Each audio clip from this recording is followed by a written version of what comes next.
Good evening or good morning, whenever you're watching this. This is the maiden voyage of SML Foresight, where I, MM Excalibur, give you insight into how you can excel in the SML Bookies Omni game. If you recognize this theme song playing in the background, then it's time to get your prostate checked. Let's get right into it. First things first, we're going to go through some weekly picks here. Here are the lines for just 6 of the games that you'll see in weeks 1 through 3. First off, we got the Chargers, we got the Rams, we got the Battle of LA. I don't think either team has a home field advantage here, but nevertheless, the Rams are favored by 10 points. Now, who do I think is going to win? I think the Chargers are going to hold the fort here. Fig has a tendency to keep things close and against better talent. So let's not go anointing steel quite yet. Chargers keep it close, but I don't think they're going to win. So give me the Chargers here. Second pick, we got the Cowboys and we got the Bengals. Stroud's been pretty good in the regular season. We will go talking about the playoffs.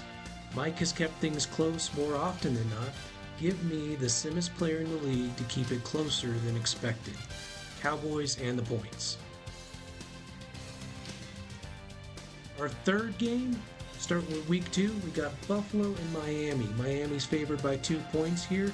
Remember hearing this? The Dolphins failed to make the playoffs because they were out doing non-SML things that aren't important. Well, the Bills are sick of hearing that. Eddie takes this one, and yeah, give me the points too.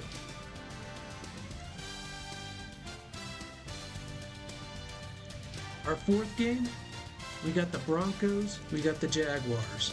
Tug missed the boat on making the playoffs a season ago, but I think he gets off to a great start here against Woods. Don't watch the replay of Woods' commentary after this one. Give me the Broncos and the 3.5. Our fifth game, starting with week 3, we got the Browns and the Ravens. We got our Super Bowl champion Mad Bomber. If I've learned anything about the AFC North, it's that Bomber doesn't like playing meats. Called a hunch, but I think we'll find out why here. The champ goes down. Give me the Ravens and the 3 points. And then finally, our last game of the week, we got the Buccaneers and the Commanders. The Commanders slid their way out of the playoffs after a great start, and I'm thinking that slide's going to continue here. The Commies slip and slide their way out of this week 3 tilt as ZVD wins by at least a field goal. Moving on, I got 6 survivor picks for you, 2 for each week. Our first one, we got the Dolphins and the Patriots. Miami is a solid pick here. The Dolphins get out to a hot start, and DW, God bless him, continues to struggle out of the gate. The second one in week 1, give me the Ravens over the Commanders. Baltimore's a sneaky good pick here. Meats had a rough outing in the postseason, and I think he wants to get that nasty taste out. Go with the Ravens here. Week 2, the Giants over the Titans. AJ loves running the ball, and the Titans just lost a big run stopper in Jeffrey Simmons. That simple equation pushes me to picking the Giants here. It's not rocket science. The fourth one, the Bears over the Buccaneers. I love the Bears in this spot. Dump wants to turn some of these close games, Browns, from a season ago upside down, and I think he gets one here with some late defensive heroics. Give me the Bears. Week 3, I went against the Patriots earlier. Well, give me DW against the hapless Vikings here. There aren't a whole lot of situations you're going to use New England, so why not? Go ahead, use them here. And then finally, our last game in week 3, we have the Texans and the Cowboys. If you don't mind dipping your toes into the SML Elite, here's a survivor pick that's ripe for the picking. The Texans should get past the Cowboys in the Battle of Texas. And then finally, every week, I'll give you my lock of the week. The one game where I think you can go ahead and put it home, bet the mortgage on it. Here is the lock of the week. It is the Bears over the Buccaneers. Go big or go home, right? So give me the Bears over the Bucs. Finally, I like to round out every week with talking about some of the best bets. It's just a little bit of insight into what the futures market looks like here. First off, steel will bend. Give me the Rams to finish under 500 this season.